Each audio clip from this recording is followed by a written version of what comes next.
சொல்லிட்டு இந்த pearl earring பார்த்தீங்கன்னா ஐயோ நீங்கள் வேணா இயரிங்காக போட்டுக்கலாம், இல்லை வளையலாக கூட போட்டுக்கலாம். என் கைக்கு பத்தல, சின்னதாக இருக்கவங்க என்னை விட அவங்க போட்டுக்கலாம். இதை போட்டால் மயிலிறகே மயிலிறகே இயரிங் அழகாக இருக்கா?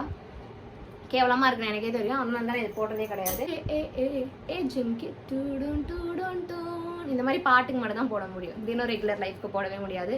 இந்த இயரிங்காக வாங்கி இப்படியே நம்ம பார்த்து இப்படியே பாக்ஸ்குள்ளே வச்சிடலாம். ஏன்னா காதில் போட்டோம்னா காது இந்த ஃப்ளோருக்கு வந்துச்சு.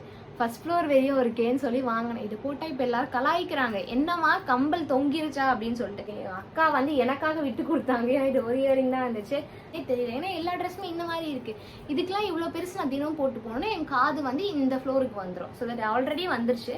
4 வருஷமா இந்த இயரிங் போடுறதுக்கு 4 வரோம்னு நினச்சிட்டு நான் இன்னும் போடாமல் இருக்கேன். இந்த இயரிங் பார்த்தீங்கன்னா அழகா இருக்கா?